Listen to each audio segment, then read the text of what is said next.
Bismillahirrahmanirrahim. Assalamualaikum warahmatullahi wabarakatuh.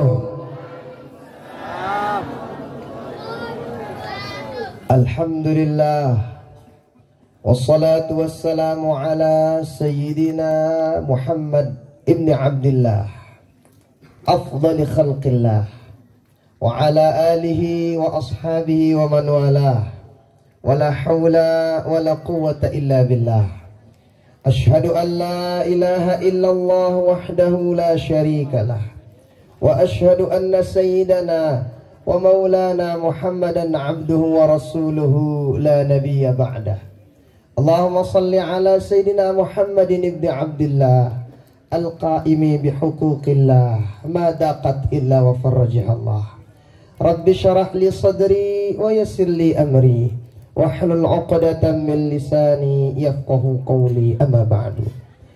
Yang sama-sama kita muliakan, yang kita hormati, yang kita cintai, Bapak da Bapak Camat, Bapak da Bapak Kepala Desa, segenap Ketua RT, Ketua RW Karangbaru, Bapak Kapolsek, segenap tamu undangan, tokoh agama, tokoh masyarakat. Kita doakan kepada semua pemimpin-pemimpin kita, mudah-mudahan tetap dalam keadaan sehat walafiat, diberikan umur panjang untuk tetap membimbing kita ke jalan Allah Subhanahu wa Ta'ala.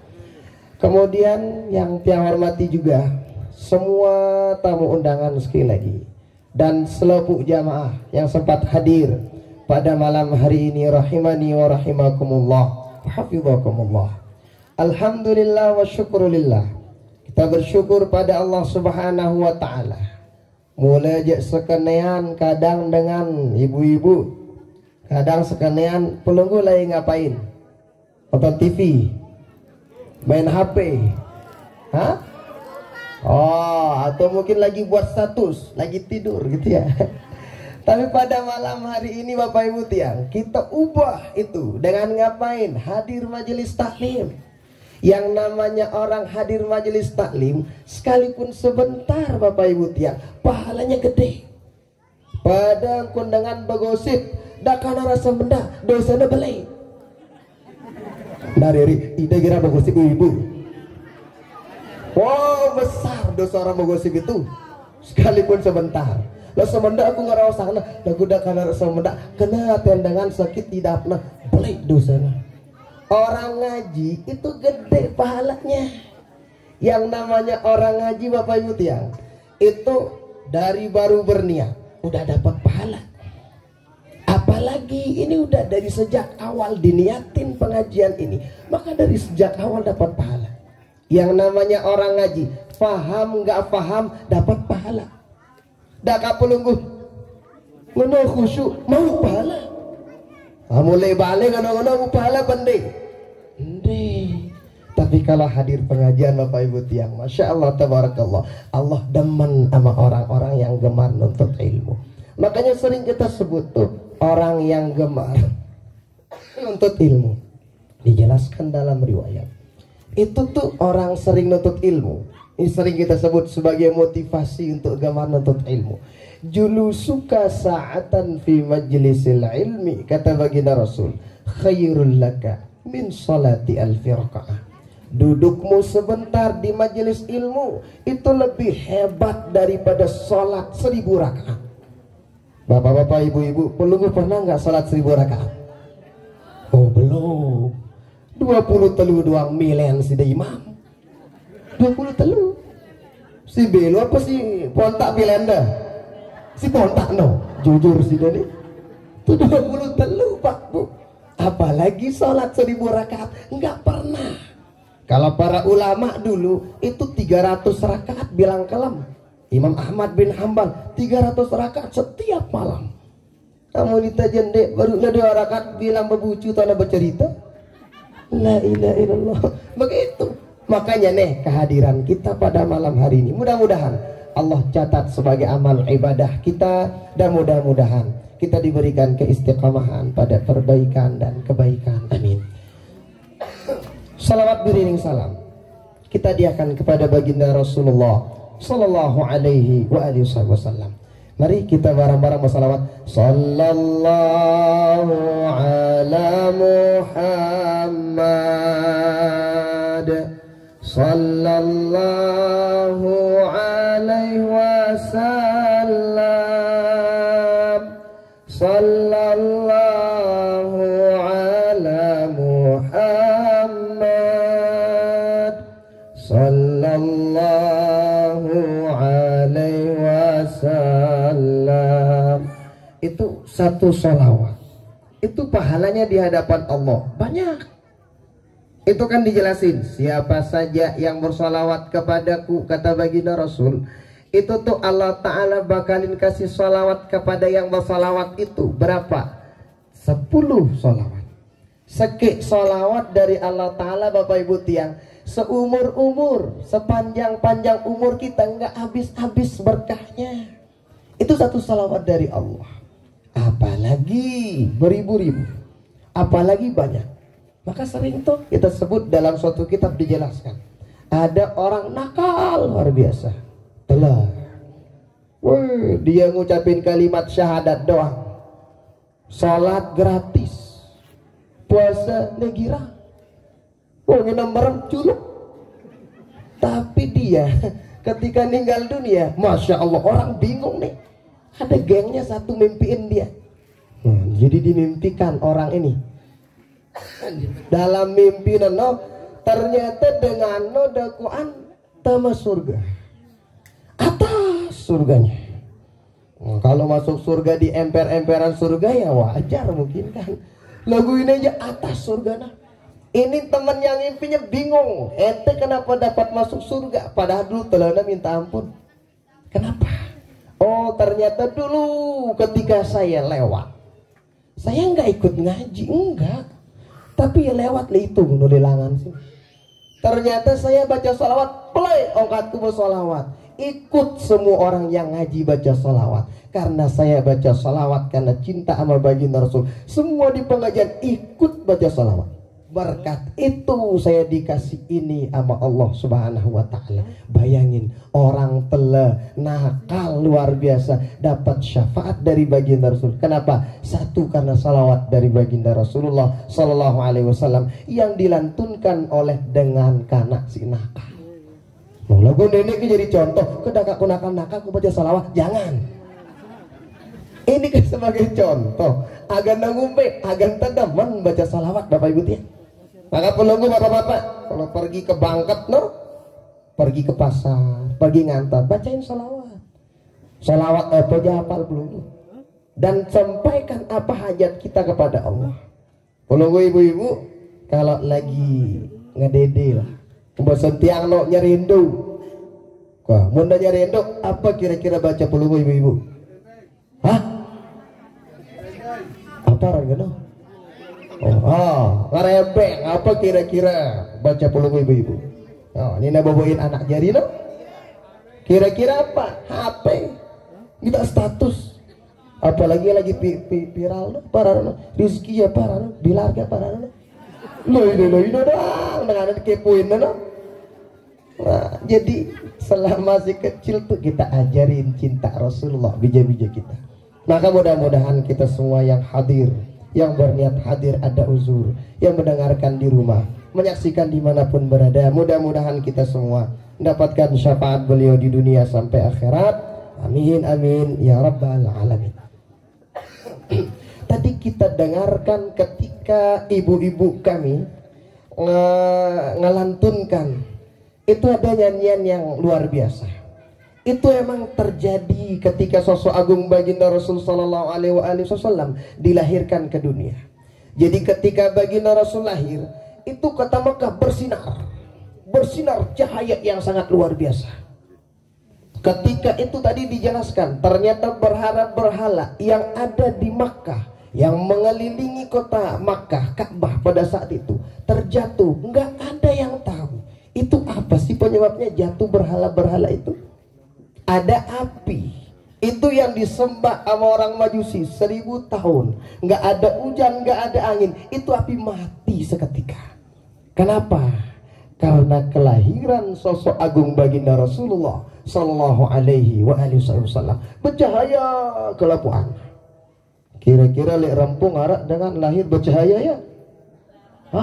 Nggak ada. Di semua tempat mungkin nggak ada. Kira-kira kalau ada orang lahir sekarang, ini kayak tembok sini retak dan ini. Tapi kalau baginda Rasul lahir, itu berhala yang disembah sama orang-orang jahiliyah, itu langsung itu jatuh. Kenapa? Karena kelahiran sosok mulia agung Rasulullah Sallallahu Alaihi Wasallam. Nah, maka kelahiran baginda Rasul ini, semua makhluk Allah bahagia. Semua makhluk Allah bahagia atas kelahiran baginda Rasul. Tidak ada satupun makhluk yang gak bahagia, kecuali satu yang menangis, kecuali satu yang marah. Siapa itu yang marah? Iblis. Marah luar biasa ketika sosok agung ini lahir. Iblis itu gedaknya tutup balung mudah-mudahan takah telah hirang baginda Rasulullah Sallallahu Alaihi Wasallam. Nangis iblis itu. Ada beberapa tempat iblis itu nangis. Satu, ketika baginda Rasul dilahirkan ke muka bumi, itu iblis marah banget. Kenapa? Ada satu orang hamba Allah dari Bani Adam yang bakalan menyelamatkan umatnya agar ndak narak barang kulit neraka, kata iblis. Nangis marah iblis ketika baginda Rasul lahir. Satu. Kedua, baginda iblis itu nangis kapan? Ketika suratul Fatihah diturunkan oleh Allah Subhanahu wa taala. Kenapa? Ketika membaca suratul Fatihah, orang tuh yang membaca suratul Fatihah bakalan selamat insyaallah. Ini iblis nangis. Kenapa? Begini sosok agung baginda Rasulullah Sallallahu Alaihi Wasallam. Beliau itu Bapak Ibu tiang, baginda Nabi, nggak ada yang dibuang. Satupun dari atas sampai bawah nggak ada yang dibuang. Semuanya punya berkah. Semuanya punya berkah yang namanya baginda Rasul Sallallahu Alaihi Wasallam. Beliau kalau makan, kalau minum, itu pasti disisain untuk istri beliau, para sahabat. Untuk apa? Dapat berkah dari baginda Rasul. Bahkan tuh kadu yaqtatiluna ala wudu'i Rasulillah Sallallahu Alaihi Wasallam. Yang namanya para sahabat itu sampai berebutan supaya dapetin bekas air wudhu baginda Nabi. Bekas air wudhu baginda Nabi. Berebutan para sahabat. Kenapa? Pengen supaya dapat air wudhu tersebut. Pengen supaya dapat air wudhu tersebut. Ini sosok agung baginda Rasul. Gak ada satupun orang yang benci sama beliau, kecuali itu orang Quraisy yang gak jelas itu. Nah, jadi ngemandang wajah baginda Rasul bikin hati tenang Bapak Ibu tiang. Kira-kira tiang nanya, mana yang lebih gagah, Nabi Yusuf atau baginda Nabi? Tetua pendek. Apa lagi kita pendek kalau ini. Kira-kira mana lebih cakep? Dijelaskan, cakep Nabi Yusuf, benar. Cakep Nabi Yusuf, benar, cakep banget. Itu tuh orang Mesir tuh pernah Mesir dilanda kekeringan, musim kering kerontang bahasa. Orang Mesir pada kelaparan semua. Tahu nggak Bapak Ibu? Kalau orang Mesir tuh ketika kelaparan, dia pandang wajah Nabi Yusuf. Pagi nagita wajah Nabi Yusuf dengan Mesir 4 bulan baru dia dapat kelor. Kenapa? Saking gagahnya Nabi Yusuf. Coba amun sida kita wajah musun deh. Sereken lapar. Lagu ini mana sih ini? Kenapa? Begitu wajah Nabi Yusuf gagahnya Bapak Ibu. Lalu bagaimana wajah baginda Rasul? Dalam kitab Muhammad Al-Insanul Kamil kalangan Said Muhammad Alawi Al-Maliki dijelaskan gagahnya baginda Rasul dibagi menjadi 10. Yang satu dititip di dunia. Yang satu ini kita lihat di semua tempat, apapun yang indah-indah. Ngelihat orang gagah itu eles-eles gagah baginda Nabi yang berbasan tiang. Ngelihat orang cantik itu cantik gagah cakepnya baginda Rasul. Ngelihat apapun yang indah-indah itu keindahan baginda Rasulullah Sallallahu Alaihi Wasallam. Yang satu ini kita bagi untuk semua makhluk Allah Ta'ala di muka bumi. Nah, yang 9 ngapain? Yang 9 bakalan diperlihatkan nanti di akhirat. Ini baginda Rasul Sallallahu Alaihi Wasallam Bapak Ibu tiang. Nah, supaya apa Bapak Ibu tiang? Supaya kita tahu seperti apa sosok yang kita peringati pada malam hari ini. Makanya sering kita sebut tuh, orang yang baca berjanji kan itu dibilang tuh, mar'a wajhaka ya sa'ad, kan begitu katanya. Yang memandang wajah baginda Rasul tuh bahagia. Bahagia. Nah, kita sering sebut tuh ada sahabat, itu sahabat lagi punya utang. Dia ditanya sama baginda, ente ngapain di sini? Dia di masjid 24 jam. 24 jam di masjid. Ternyata apa kata sahabat? Asabatni gumum wa humum waduyun. Baginda Rasul, saya lagi galau. Banyak pikiran, lagi sedih, banyak utang. Lalu kenapa ente di sini? Katanya, oh begini baginda Rasul, saya kalau memandang wajahmu baginda Nabi, itu utang yang banyak kayaknya hilang rasanya.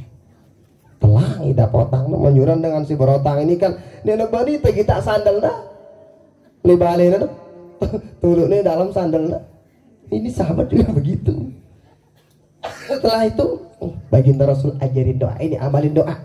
Nah, diamalin, diajarin. Ternyata doa tersebut diamalkan oleh sahabat tersebut. Utang sahabat hilang. Kenapa? Berkat doa dari baginda Rasul dan berkat memandang wajah baginda Rasulullah Sallallahu Alaihi Wasallam. Begitu sosok agung baginda Rasul Sallallahu Alaihi Wasallam. Maka setelah kita tahu seperti apa wajah agung baginda Nabi, mari kita lihat akhlak-akhlak baginda Rasulullah Sallallahu Alaihi Wasallam. Baginda Nabi ini salah satu contoh yang paling utama.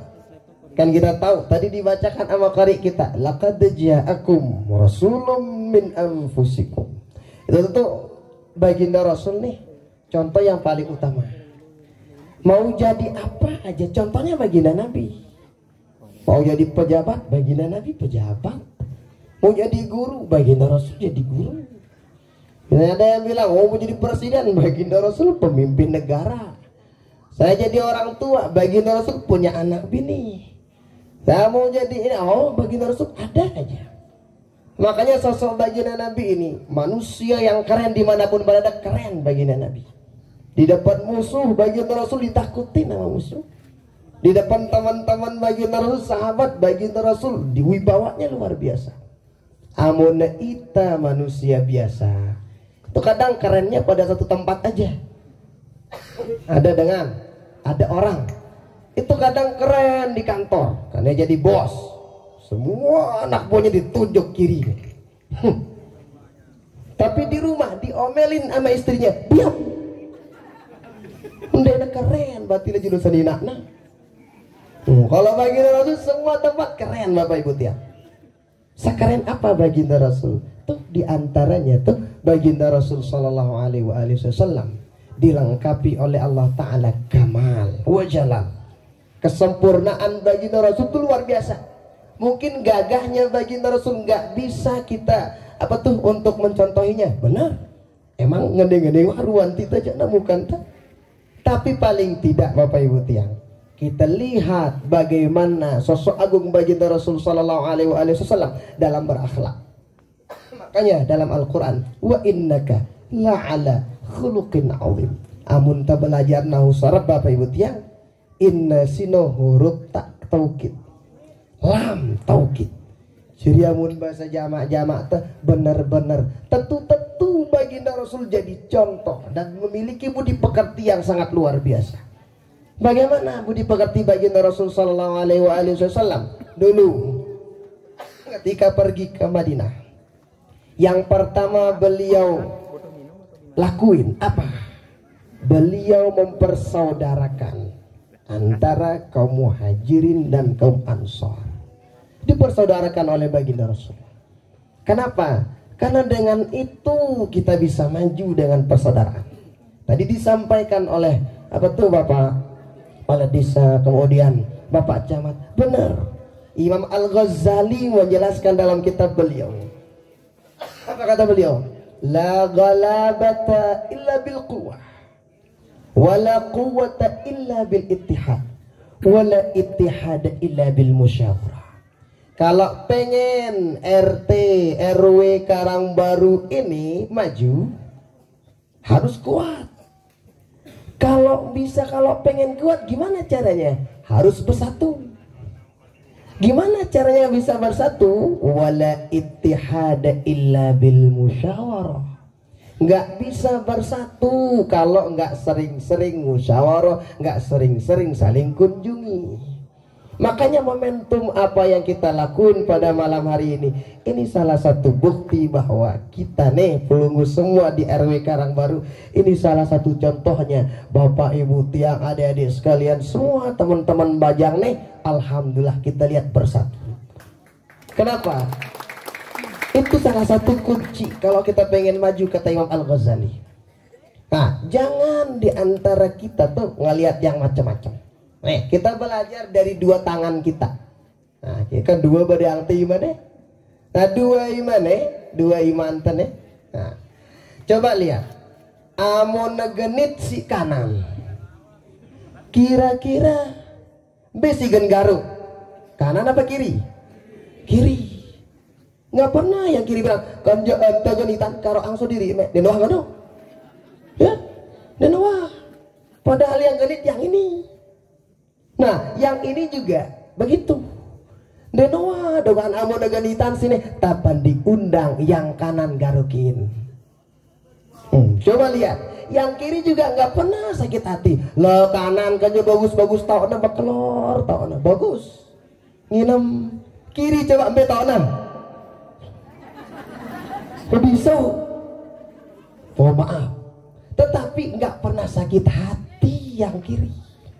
Ini pelajaran bagi kita Bapak Ibu tiang. Pelajaran bagi kita. Sekalipun kita beda, perbedaan sih mungkin sekali-sekali. Itu jangan seperti yang tadi disampaikan Bapak Camat, Bapak Kepala Desa, jangan sampai ngebikin yang macam-macam. Ini pelajaran sangat luar biasa. Kenapa? Baginda Rasul begitu ngajarin kita. Baginda Rasul dipersatukan kaum Ansor sama kaum Muhajirin. Itu ada dulu kaum Ansor tuh, itu istrinya dulu kan belum di ini ya, dulu belum si layak sino kan bawa sini nak man turun ayat si kanggo istrinya lebih lengah 4. Ada sahabat dulu kaum Ansor, itu kaum Ansor istrinya lebih dari 4. Saking hebatnya no, dihadiahkan kaum Muhajirin karena kita dipersaudarakan sama baginda Rasul. Pilihan sadina kumbejo melenda bait sampai sadina nebeng nalai. Waktu itu ada sahabat kaum Ansor yang punya banyak banyak luit pangkat nah. Oh, ada sahabat tuh bilang, udah ente ambil tuh bait no sawahku sebelah no, tak pada sepelang. Kenapa? Saking hebatnya persaudaraan pada saat itu.